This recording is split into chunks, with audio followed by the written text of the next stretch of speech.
나누실 하나님 말씀은 요나서 말씀 보겠습니다. 1장 1절에서 16절까지 말씀 보겠습니다. 자, 함께 읽겠습니다. 여호와의 말씀이 아미떼 아들 요나에게 임하니라. 이르시되 너는 일어나 저 큰 성읍 니느웨로 가서 그것을 향하여 외치라. 그 악독이 내 앞에 상달되었음이니라 하시니라. 그러나 요나가 여호와의 얼굴을 피하려고 일어나 다시스로 도망하려 하여 욥바로 내려갔더니 마침 다시스로 가는 배를 만난지라. 여호와의 얼굴을 피하여 그들과 함께 다시스로 가려고 뱃삭을 주고 배에 올랐더라. 여호와께서 큰 바람을 바다 위에 내리심에 바다 가운데에 큰 폭풍이 일어나 배가 거의 깨지게 된지라. 사공들이 두려워하여 각각 자기의 신을 부르고 또 배를 가볍게 하려고 그 가운데 물건들을 바다에 던지니라. 그러나 요나는 배 밑층에 내려가서 누워 깊이 잠이 든지라. 선장이 그에게 가서 이르되 자는 자여 어찌함이냐. 일어나서 내 하나님께 구하라. 혹시 하나님이 우리를 생각하사 망하지 아니하게 하시리라 하니라.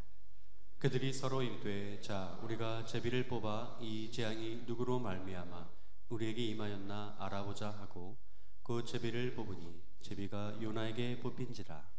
무리가 그에게 이르되 청하건대 이 재앙이 누구 때문에 우리에게 임하였는가 말하라. 내 생업이 무엇이며 내가 어디서 왔으며 내 나라가 어디며 어느 민족에 속하였느냐 하니 그가 대답하되 나는 히브리 사람이요 바다와 육지를 지으신 하늘의 하나님 여호와를 경외하는 자로라 하고 자기가 여호와의 얼굴을 피함인 줄을 그들에게 말하였으므로 무리가 알고 심히 두려워 이르되 내가 어찌하여 그렇게 행하느냐 하니라.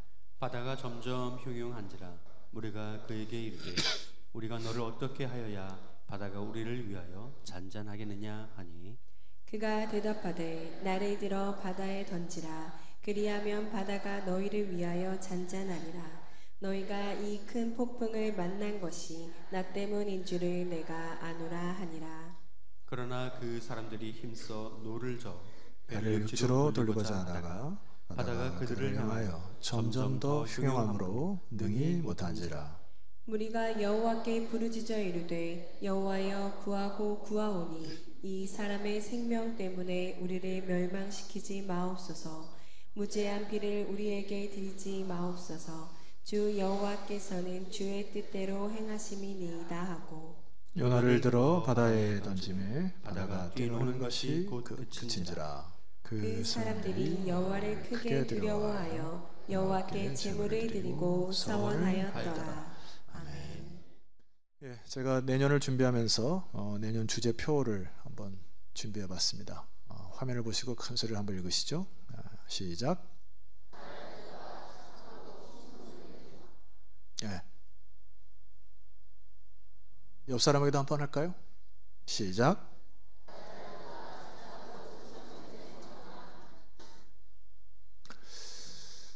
예, 우리 인생 여정 끝내서 이 소리 하나 듣는다면 참 최대 행복이고 기쁨일 것 같고요. 사실 이 목표를 향해서 우리 인생을 살아가는 것입니다. 여기에는 하나님이 맡기신 일이 있다고 하는 전제가 깔려 있어요. 잘했다. 내가 원하는 걸 하는 게 아니고 하나님이 맡기신 사명이 있다. 아멘이시죠? 두 번째는 기준점이 있다는 얘기예요. 착하고 충성되다고 평가는 하나님이 하시는 겁니다. 그러니까 우리가 사람에게 인정을 받거나 칭찬을 받는데 너무 관심을 쓰셔서는 안 돼요. 하나님의 인정과 하나님의 칭찬을 받도록 노력하셔야 합니다. 왜냐하면 그분은 절대평가자이시기 때문에 인간의 어떤 상대평가로 인하여서 주눅들거나 너무나 마음 빼앗기는 것은 아닌 거예요. 그래서 오늘 본문의 말씀을 통해 우리가 점검해야 될 것은 요나는 잘하고 착하고 충성된 종인지, 다시 한번요. 요나는 잘하고 착하고 충성된 것인지 깊이 판단을 하셔야 되고요. 만약에 하나님 평가에 너 잘못했다 하면 빨리 돌이키시면 되죠. 잘하고 있다 하면은 줄기차게 또 나가시면 되는데 요나를 통해서 이 요나의 인물이 어떤 인물이었는지, 그 위상이 어땠는지, 왜 이렇게 책이 쓰여질 수밖에 없는지를 여러분과 조금 나누고자 합니다. 이제 요나는 요나서에 기록되어 있지만은 열왕기 하에 보면은 요나의 흔적을 볼 수가 있어요. 자취를. 그 부분을 잠깐 보겠습니다. 화면을 보시면 잘 귀를 기울이셔야 됩니다. 유다의 왕 요아스의 아들 아마샤 제15년에 이스라엘 왕 요아스의 아들 누구요? 여로보암. 이게 여로보암 2세를 뜻합니다. 그러니까 왕조가 벌써 5번이 바뀌었고 이 여로보암 2세는 13번째 정도 왕이 돼요. 그래서 사마리아에서 왕이 되어 41년간을 다스렸던 때에 24절 여호와 보시기에 악을 행하여 이스라엘에게 범죄한 느바세 아들 여로보암의 모든 죄에서 떠나지 아니하였다. 여전히 악이 창궐하였다라는 평가고요. 25절을 주목하셔야 됩니다. 자, 25절을 여러분 읽습니다. 시작. 이스라엘의 하나님 여호와께서 그의 종 가드헤벨 아미떼의 아들 선지자 요나를 통하여 하신 말씀과 같이 여로보암이 이스라엘 영토를 회복하되 하맛 어귀에서부터 아라바 바다까지 하였으니. 자, 이 말씀만 근거해 보면 요나가 등장을 했죠. 근데 이제 이때 당시에 국제 정세가 아람이 패권을 쥐고 있었고요. 이제 아수르라는 나라가 이제 신흥 강국으로 떠올랐습니다. 그래서 두 세력이 붙은 거예요. 그런데 고래 싸움에 이렇게 된 건데 이제 이 두 고래 싸움에 사실 새우 등이 펴지게 된 겁니다. 그러니까 아수르 같은 경우에는 이 내부의 분열과 기근과 막 지진이 있다 보니까 주변국에 신경 쓸 일이 없고 아람하고 싸우다 보니까 이스라엘하고는 관점이 없었어요. 그래서 정치적으로 해석하면 이렇게 되는데 그러나 성경의 기록은 제가 다시 한번 볼게요. 25절 말씀 보니까 이스라엘은 여호와께서 그의 종 가드헤벨 아미떼 아들 선지자 요나를 통하여 하신 뭐요? 말씀과 같이. 그러니까 요나에게 말하여 이 나라가 부국 강병할 것이다 라고 하는 얘기를 했어요. 그래서 이스라엘 영토가 회복되었고 하맛 어귀에서 아라바 바다까지 하니까 북이스라엘의 최대 번성기를 누렸던 시기가 바로 요나의 시대입니다. 그러니까 이거를 우리가 영적으로 해석하면 보이지 않는 하나님의 손이 주관하셨다. 그래서 요나의 말을 통하여서 하나님께서 이것을 이루어 가신다 라고 하는 하나님의 뜻이 이루어져 번영기가 왔다. 기록한 게 맞죠. 그러니까 요나가 이것을 얘기했을 때 요나가 굉장히 위상이 높아졌을 거예요. 그리고 북이스라엘의 많은 민족들이 야 드디어 하나님이 우리 편이 되셨구나. 아까 얘기했듯이 이제 고래 싸움에 그동안에 우리가 주눅들며 살았는데 고래 싸움에 이제 새우등이 펴졌구나 하고 막 기뻤을 거예요. 요나가 가는 곳마다 위대한 선지자로 막 칭송을 받았을 거란 말이에요. 왜냐하면 요나가 말한 것 같이 나라가 잘 됐으니까. 자, 그런데 두 번째 하나님께서 요나에게 또 말씀을 하신단 말입니다. 그게 오늘 요나서예요. 1장 1절을 보시면 좋겠습니다. 여러분이 한번 읽으실까요? 시작.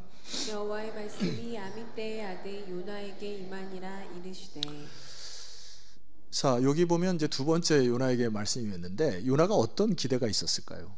하나님께서 말씀하셨어요. 그래서 지금 나라가 막 확장되고 있습니다. 땅의 영토도 막 펼치고 있어요. 그러니까 요나가 기대는 어땠을까요?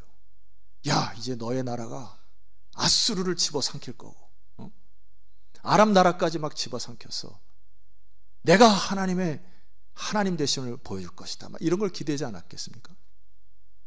아니, 뭔 얘기를 하면 반응을 해줘야 돼요.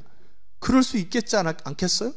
그럴 수 있잖아요. 왜냐하면 자기가 선포했던 대로 다 이루어졌기 때문에 하나님이 우리나라를 굽어 살피셨다. 그래서 이게 위대한 북이스라엘을 만들 준비가 되었는데 히브리 성경을 보니까 여기 요나서 1장 1절에 빠진 구절이 하나가 있는데 그게 그러나 지금은 이게 빠져 있어요.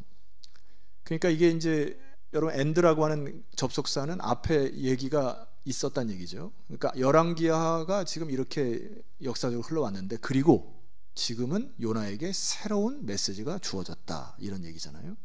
새로운 프로젝트가 요나에게 주어졌다라는 얘기인데 이 말씀은 전혀 기대 이하의 것이었단 말입니다. 2절 말씀 보세요. 너는 일어나 저 큰 성읍 니느웨로 가서 그것을 향하 외치라. 그 악독이 내 앞에 상달되었음이니라. 이 메시지는 아수르를 살리겠다는 것입니까? 죽이겠다는 것입니까? 만약에 죽이겠다면 그냥 놔두면 되는데 살리겠다고 하니까 요나를 보내시는 거예요, 하나님이. 그러니까 그 아수르 땅을 치료하겠다. 그러니까 이거는 마치 죄악으로 인하여 죽어가고 있는 심정지의 상태가 있는, 여러분 가끔 우리가 뭐 뉴스를 통해서나 뭐 지하철에서 경험할 때 막 심장이 아파가지고 쓰러지는 분들 계시죠. 그때는 빨리 뭘 해야 되죠? CPR을 하셔야 되죠. 심폐소생술을 하셔야 됩니다. 그래서 우리 교회도 예전에 중직자들이 이거 연습 많이 했거든요. 그러니까 이제 요나에게 뭐 하라는 거야? 야, 저 아수르가 이제 심정지 상태가 올 것 같으니 가서 빨리 준비해서 위급할 때 심폐소생술을 해라. 이 명령을 받은 겁니다. 그러니까 이 요나가 이 명령을 받고서 마음이 틀어졌어요. 3절 말씀 보니까 그러나 요나가 여호와의 얼굴을 피하려고 일어나 다시스로 도망하려 하여 욥바로 내려갔습니다. 이해가 안 가는 겁니다. 왜 이해가 안 가는 걸까요? 하나님, 저 아수르가 악한지 아시잖아요. 저 상태로 놔두면 그냥 죽어가는데, 죽어가는 거 그냥 놔두면 되는데 왜 가서 나를 보고 살리라고 합니까? 내가 가서 쟤에게 왜 심폐소생술을 합니까? 내가 왜 내 힘을 씁니까? 내가 왜 가서 저 사람의 입을 맞춰서 호흡을 회복시켜야 됩니까? 뭐 이런 거거든요. 그러니까 여호와의 얼굴을 피하여서 갔다는 얘기입니다. 이게 어원을 보니까 여호와의 얼굴을 피하다라고 하는 게 참 우스꽝스러운데, 이 가나안 땅의 영역에 계신 하나님의 영역만 벗어나면 된다라는 착각 속에 지금 요나가 다시스라고 하는 그때 당시에 땅끝 마을로 도망간 겁니다. 아마 이게 배 타고 걸어서 가면은 최소 뭐 수개월이 걸릴 그 여정을 시작한 거거든요. 이 요나의 모습을 제가 떠올랐던 한 사진이 하나 있어요. 잠깐 사진을 보시면은 요게 이제 영어로 하면 오스트리치 이펙트라고 하는 건데, 타조 효과라고 하는 거고, 맹수가 돌진해 오는데 도망갈 생각을 않고 머리를 쳐박아서 타조 없다 뭐 이러는 거거든요.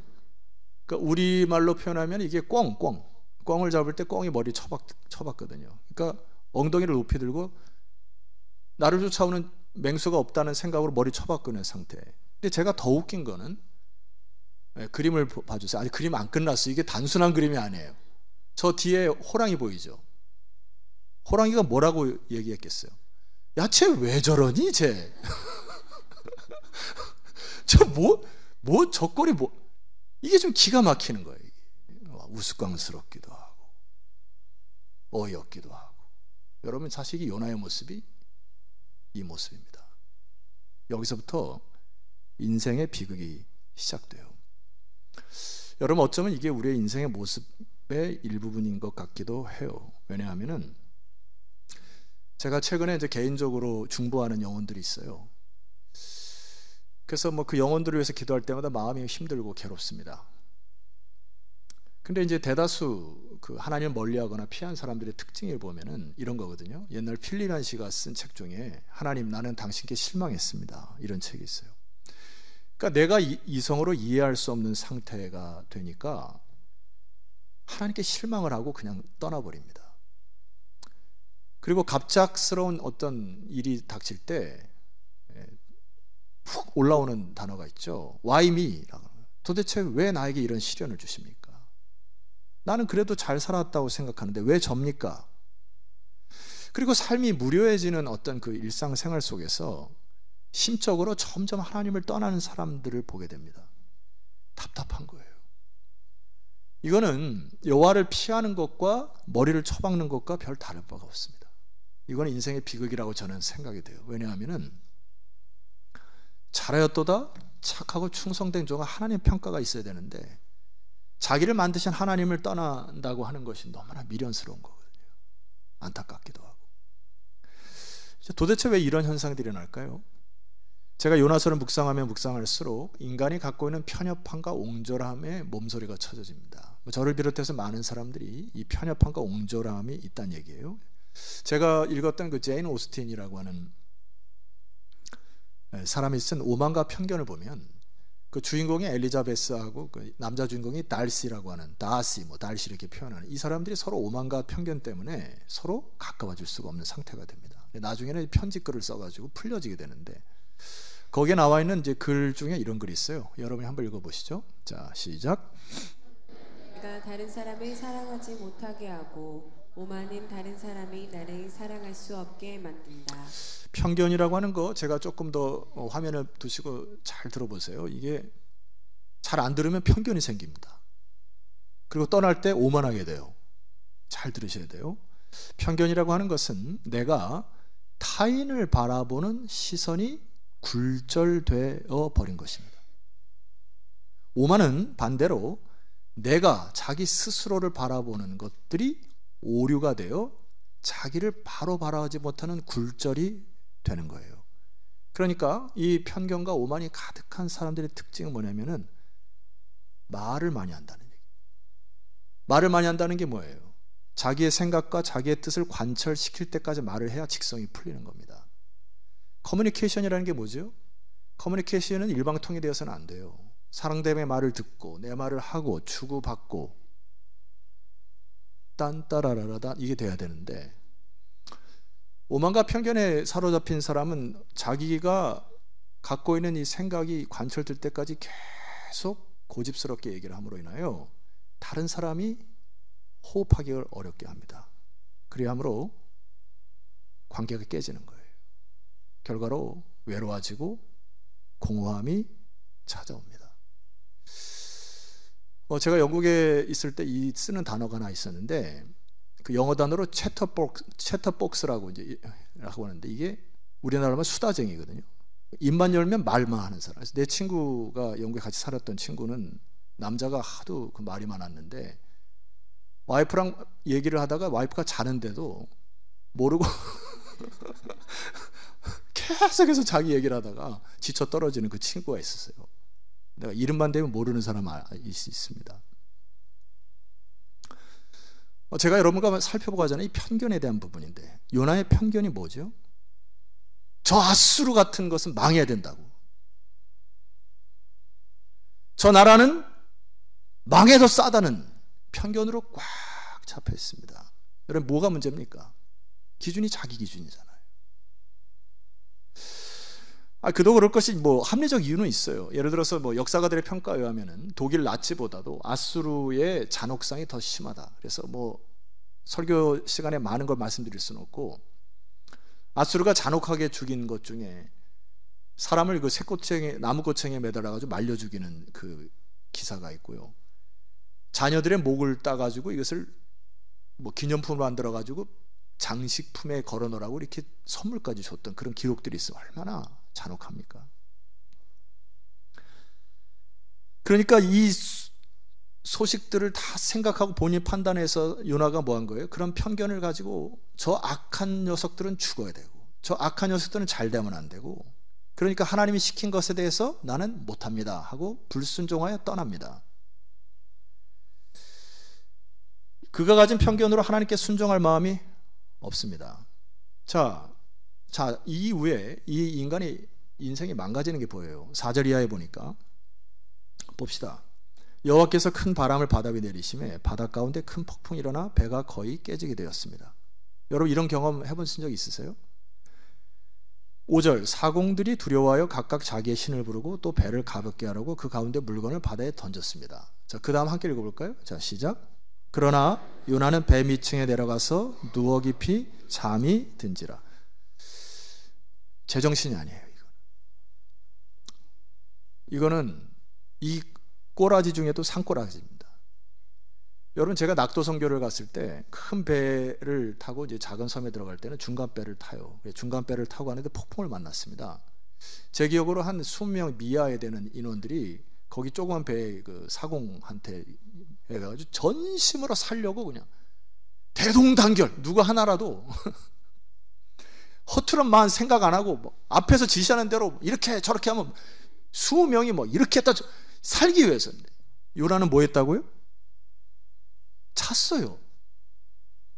지금 이 상황이 돌아가는 것에 대한 감각이 사라진 겁니다. 비정상이에요. 하나님에 대한 원망이나 이 상황에 대한 꼬라지, 그래서 제가 이게 별명을 붙였는데 꼬꼰이라고, 꼬라지 꼰대라고.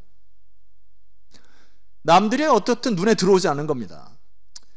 니네들은 뭐 니네들 인생 살아고 나는 내 생각대로 할 거니까 단단히 꼬여 있어요. 영적인 상태가 바닥입니다. 이기적인 거죠. 좀 더 나가면 악한 겁니다. 오히려 여러분 6절 말씀 보면 선장이 정상이에요. 보세요. 선장이 그에게 가서 이르되 자는 자여 어찌함이냐? 일어나서 내 하나님께 구하라. 너 지금 뭐하고 자빠져 있냐? 너 하나님 알다며 기도해라 기도해. 정상. 혹시 하나님이 우리를 생각하사 망하지 아니하게 하시리라. 상식적인 거 아닙니까? 요나는 이게 무서운 건데 편견에 사로잡히니까요 비정상적인 인생을 살아가면서도 몰라요. 7절 이해 봅시다. 그들이 서로 이르되 자 우리가 제비를 뽑아 이 재앙이 누구로 말미암아 우리에게 임하였나 알아보자 하고 그 제비를 뽑으니 제비가 요나에게 뽑혀서 자 중간 생략을 하고 11절 말씀으로 쫙 내려가시게 되면은 바다가 11절입니다. 점점 흉흉한지라 무리가 그에게 이르되 우리가 너를 어떻게 하여 바다가 우리와 잔잔하게 하겠느냐 하니까 요나가 생각한 게 뭐예요? 12절 말씀 여러분 읽어보세요. 자 시작. 그가 대답한데 나를 들어 바다에 던지라. 그리하면 바다가 너희를 위하여 잔잔하리라. 너희가 이 큰 폭풍을 만난 것이 나 때문인 줄을 내가 아노라 하니라. 여러분 이게 무슨 대답이에요? 이게 뭐 한 거예요? 나 죽여놔 이거거든. 나 죽여. 내가 죽이면 되지 않아? 여러분 어디서 많이 들었던 소리 아니에요? 어렸을 때 우리 어머니 아버지가 싸울 때 끝까지 막 갈 때 있어요. 그러면 마지막에 우리 어머니 나 죽여라. 내가 죽으면 해결되지 않냐 뭐. 얼마나 속이 답답하셨으면. 근데 이게 요나의 항변이 뭐냐면 나를 죽여라 이거거든요. 얼마나 하나님을 악하게 만듭니까 이게. 하나님이 그런 하나님 정도밖에 안 됩니까? 이 풍파를 살리기 위해서 자기를 죽여야 살리시는 그런 하나님이 권성징악적인 하나님의 편견으로 꽉 사로잡혀 있는 요나 답답하지 않아요? 제가 여러분들 오늘 뭐 좋은 예배 시간에 이렇게 와가지고 여러분의 어떤 심적인 부분을 막 건드리려고 아니고 이게 편견에 사로잡힌 채로 살아가면 괴롭다고요. 비정상적인 인생을 살 수밖에 없다고. 자, 오만에 대해서 한 번 더 괴롭혀 드리도록 하겠습니다. 요나의 오만은 무엇입니까? 저를 따라합시다. I'm okay. 따라하시면 돼요. 그 오만스러운 사람은 안 따라하더라고. I'm okay. You are not okay. 못 알아들어요?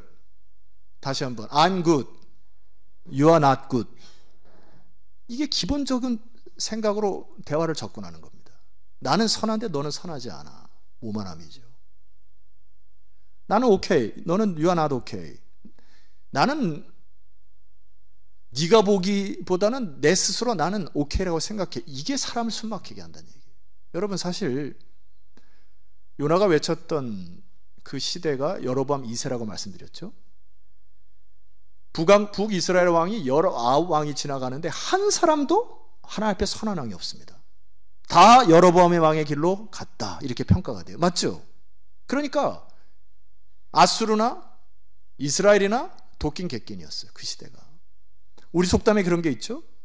똥 묻은 개가 잘 아시네요. 자기는 막 똥냄새 풀풀 매기는 막 있는데 겨 묻은 개를 나무라는 꼴이 되었다. 하나님 보시기엔 그런 꼴이에요. 그런데 요나가 볼 때 북이스라엘은 우리는 고상하고 우리는 선민민족이고 우리는 굿이고 너희들은 낙굿이니까 저 아수르는 망해야 됩니다 하고 자기에 대한 오만함의 굴절이 있어요. 여러분 오만과 편견이 꽉 잡히면 인생 어렵습니다. C.S. 루이스가 쓴 천국과 지옥의 이혼이라는 책의 내용에 이런 내용이 있어요. 잘 들으셔야 됩니다. 지옥은 불구덩이에서 사람들이 고통만을 받는 곳이 아닙니다. 우리가 먼 미래에서 지옥에 떨어져 가지고 예수 안 믿어 가지고 거기에만 머무는 게 아니고 현실 속에 느낄 수 있다는 얘기예요. 오히려 생각만 하면 뭐든지 만들어지는 곳, 말하자면 아쉬울 게 없는 것이다. 이게 뭐죠? 욕심이 끝판왕으로 가는 것이 지옥이다. 요즘 우리나라의 마약 중독이나 이게 참 심각한 세대가 되는데 자기가 원하는 대로 할 수 있는 모든 것을 놔두면 그것이 지옥이 된다.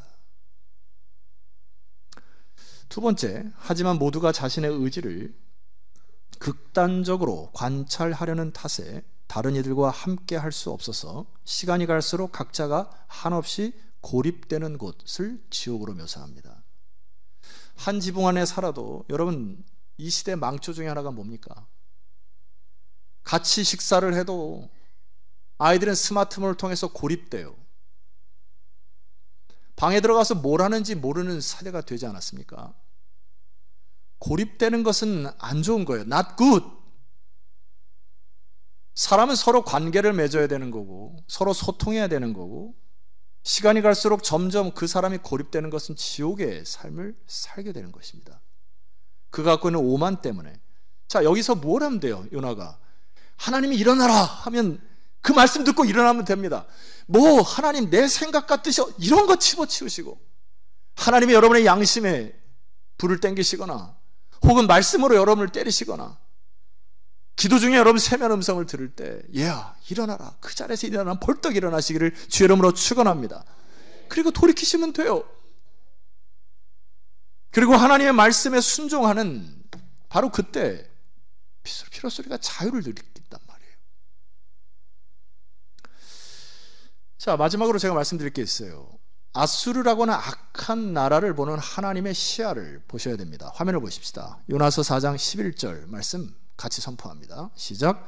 하물며 이 큰 성읍 니느웨는 좌우를 분변하지 못하는 자가 12만 명이요 가축도 많이 있나니 내가 어찌 아끼지 아니하겠느냐. 하나님의 관심은 아수르의 영토 확장이 있지 않아요. 북이스라엘의 영토 확장이 있지 않습니다. 북이스라엘이 그때 당시에 어떠한 위치로 나라의 위상을 세우는가, 거기에 관심 없더라고요. 하나님의 관심 뭡니까? 저 아수르 땅에 죽어가는 12만 명의 영혼에 대한 관심이 거기가 계신 거예요. 한 나라가 흑망하고 패망하고 그게 관심에 두는 게 아니고, 요즘 기도하면 속에서 울컥울컥하는 기사들이 있습니다. 러시아로 파병된 우리 북한군들인데, 내가 그 사진을 보니까 우리 아들뻘 들고 혹은 또 아들보다 더 어린 청년 학도병들을 모아다가 수천 명을 그 전쟁의 지옥에다 몰아넣는, 여러분 기도하셔야죠. 하나님 빨리 러시아와 우크라이나에 전쟁이 종식되도록 기도하셔야죠. 하나님의 관심은 미국엔 누가 대선이 되고 미국에 부강하고 뭐 한국이 뭐 세계 OECD에 뭐 5위가 되고 그런 거에 관심 없으시더라고요. 한 영혼 한 영혼을 천하보다 귀하게 여기시는 하나님의 마음을 읽으셔야 됩니다. 하나님의 가슴 그의 영혼을 아끼셨던 거예요. 그래서 요나에게 새로운 사명을 주는 것입니다. 요나야, 일어나서 저 아수르 땅에 가서 새로운 사역을 맡아다오 하면서 니느웨를 종으로 부르셨다는 얘기입니다. 니느웨 요나의 반발은 뭐예요? 하나님, 우리 민족이 그러면 안 되지 않습니까? 하나님, 우리 민족이 지금 저 아수르보다 더 강해지는 거 아닙니까? 그것은 네 생각이고, 여러분 우리의 편협한 생각에서 벗어나셔야 됩니다. 하나님, 내 자녀, 내 교회, 내 민족 거기에 머무시면 안 됩니다. 하나님은 모든 만민이 하나님 앞에 구원받기를 원하시는 그 은혜의 하나님이심을 믿으시기를 소망합니다. 아수르를 향한 하나님의 은혜의 손길이 그 세계에 하나님의 손길에 섭니. 그렇게 꼰대짓하고 도망가는 요나도 하나님 포기하지 않으십니다. 이것을 하나님의 은혜라 합니다. 보세요. 요나서 1장 4절. 여호와께서 큰 바람을 바다 위에 내리셔서 요나를 깨우시기 시작합니다. 17절. 여호와께서 이미 큰 물고기를 예비하사 요나를 삼키게 하셨으므로, 그 전에 회개했으면은 3일 동안 뱃속에 안 들어가는 생고생 안 했을 거예요. 내가 볼 때는 밤낮 3일을 물고기 뱃속에 있게 하셔서 그를 연단하시는 하나님을 봅니다. 저는 이 모든 것이 하나님의 은혜라 봐요. 여러분, 주님께서 여러분 택하셔서 사명 맡기신 거 가장 소중하게 여기시기를 주의 이름으로 축원합니다. 그래서 그 결과로 딱 한 말씀 드리면 돼요. 잘하였도다. 착하고 충성된 종아. 자, 우리 자리에서 일어나서 제 마지막 말씀하고 찬양드리기 원합니다. 사도 바울 역시 동일한 국수주의적이고 민족주의적 인식을 갖고 있었어요. 정통 유대인에 대한 부분. 자, 그런데 디모데전서 1장 12절 보니까 이 말씀이 있습니다. 잘 들으십시오. 나를 능하게 하신 그리스도 예수 우리 주께 내가 감사한다. 이게 원어 성경을 보니까 하나님께서 위험을 무릅쓰고 나에게 이 사역을 맡기셨구나. 뒤늦은 깨달음이 있습니다. 나를 충성되이 여겨 내게 직분을 맡기셨는데 13절 보세요. 내가 전에는 비방자고 박해자고 폭행자였는데 도리어 하나님의 긍휼을 입은 것은 내가 믿지 아니할 때에 알지 못하고 행하였던 것을 하나님이 은혜로 덮으시고 할렐루야. 그래서 사도 바울이 주의 은혜로 다시 일어납니다. 자, 14절 크게 선포하십시다. 시작. 우리 주의 은혜가 그리스도 예수 안에 있는 믿음과 사랑과 함께 넘치도록 풍성하였도다. 오늘 아침에 예배당에 걸어오는데 제가 이 자리에 서는 것도 하나님의 은혜이더라고요. 지금까지 살게 하신 것도 다 하나님의 은혜고요. 각 개인 요나처럼 하나님께서 역사하실 것이고요. 큰 나라와 민족도 하나님이 그들의 나라를 속에 있는 영혼들을 통하여 살리실 것을 믿습니까? 우리 주님은 상한 자들 고치시고 상처를 싸매시는 주님이심을 믿습니까? 그가 구름으로 하늘을 덮으시고 땅을 위하여 여러분을 위하여 비를 준비하시는 하나님을 믿습니까? 이 시간 가슴에 손을 얹고 기도합시다. 하나님, 여호와의 은혜가 충만하여 나의 오만과 편견이 사라지게 하여 주시옵소서. 사명자로 거듭나게 하여 주시옵소서. 우리 주여 한번 간절히 부르시고 기도하며 나아가십시다.